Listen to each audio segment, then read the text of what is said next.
Many Christians today wrestle with a paradox.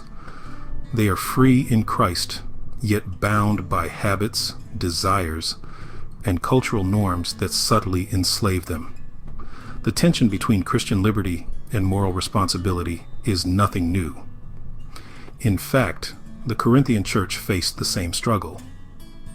Paul's words in 1 Corinthians chapter 6, verse 12 challenge our assumptions about freedom, urging us to reconsider whether our choices are truly beneficial or if we are just cleverly rationalizing our indulgences. Understanding 1 Corinthians chapter 6, verse 12 in context, all things are lawful for me, but not all things are helpful. All things are lawful for me, but I will not be dominated by anything. At first glance, this verse seems to endorse an anything-goes mentality.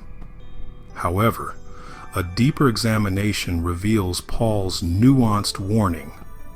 Not everything that is permissible aligns with our ultimate purpose in Christ, exposing the dangers of misinterpreted freedom. Paul's intention in this passage is clear. He is addressing the Corinthians' distorted view of grace and liberty. While believers are no longer under the Old Testament law, they are still called to live in a manner that glorifies God. Christian freedom is not a license for self-indulgence. Rather, it is the ability to choose what aligns with God's will over what enslaves the soul.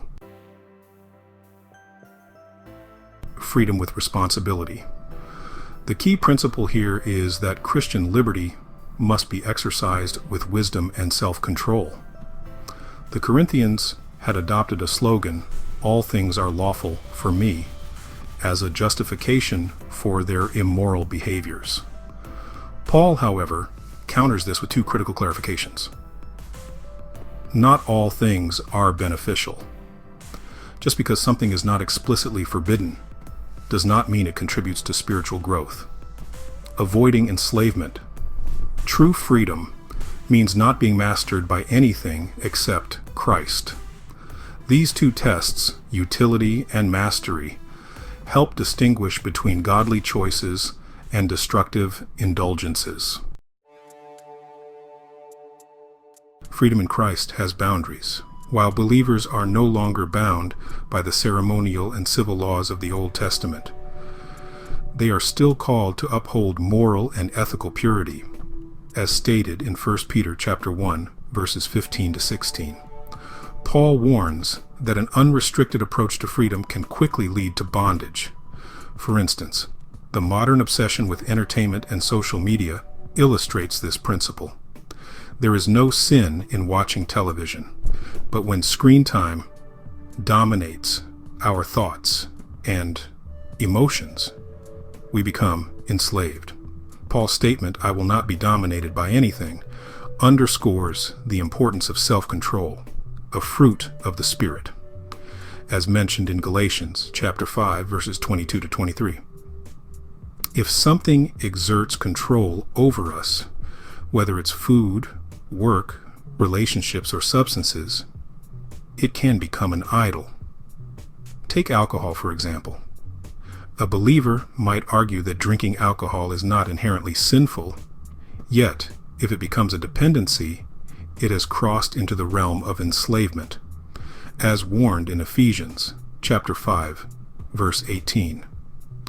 Freedom in Christ is not about personal indulgence, but about being set apart for His purposes, as stated in Romans chapter 12, verses 1 to 2. Holiness is not restrictive. Rather, it is the pathway to true joy and fulfillment. Jesus exercised His freedom by serving others, as shown in John chapter 13, verses 14 to 17. Instead of using liberty for selfish gain, He demonstrated that the greatest freedom is found in surrendering to the Father's will. The Corinthian crisis, a church in moral chaos. Corinth was a hub of immorality. The believers there struggled to distinguish themselves from their pagan surroundings. They misused Christian liberty to justify behaviors such as sexual immorality. as mentioned in 1 Corinthians chapter 6, verses 9 to 10, and idolatry. The phrase, "all things are lawful for me," was likely a popular saying in Corinth. Some scholars believe the Corinthians were twisting Paul's previous teachings on grace, using them to excuse sinful actions. Key questions in Paul's responses. Does grace remove all moral responsibility? No. Paul clarifies that grace empowers us to live righteously, not to indulge in sin, as stated in Romans chapter 6, verses 1 and 2. How can we discern what is beneficial? Anything that strengthens our relationship with Christ and edifies others is beneficial, according to Philippians chapter 4, verse 8. How do we avoid being dominated by anything? By practicing self-discipline and prioritizing spiritual growth over fleeting pleasures, as found in 1 Corinthians chapter 9, verse 27. Pointing to Jesus, the ultimate model of true freedom. Jesus exemplified what it means to walk in true freedom. Though he had the power to do anything, as mentioned in John chapter 10, verse 18, he chose only what aligned with the Father's will, as noted in John chapter 6, verse 38. His self-imposed boundaries were not restrictions, but reflections of divine purpose. Jesus rejected temptations that offered immediate gratification, as described in Matthew chapter 4, verses 1 through 11. He submitted to God's plan even when it meant suffering, as seen in Luke chapter 22, verse 42. His freedom led to the ultimate act of love, sacrificing himself for us, as stated in John chapter 15, verse 13. In Christ, we find the perfect balance of liberty and obedience. He did not live for personal gain, but for God's glory. As his followers, we are called to do the same. Application: how to walk in true Christian freedom.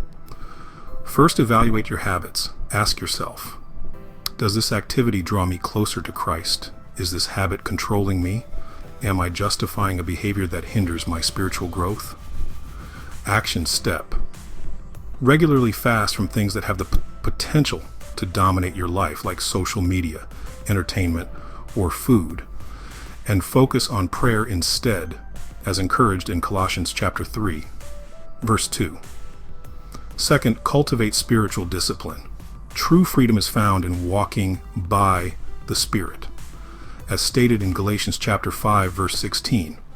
Develop habits that strengthen your faith: daily Bible study, a consistent prayer life, and accountability within the church community. Action step: memorize key scriptures that remind you of true freedom, such as John chapter 8, verse 36.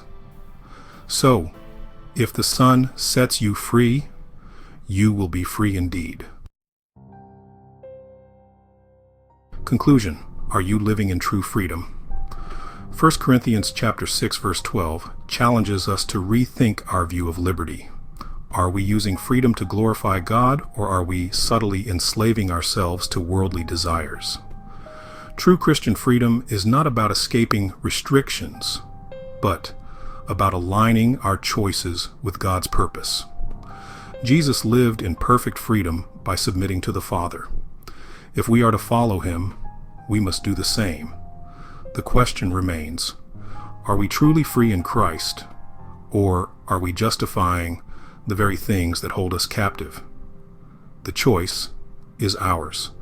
If you've gotten any value out of our time together, then smash that like button and don't forget to share and subscribe. Thank you for watching, and we'll see you next time.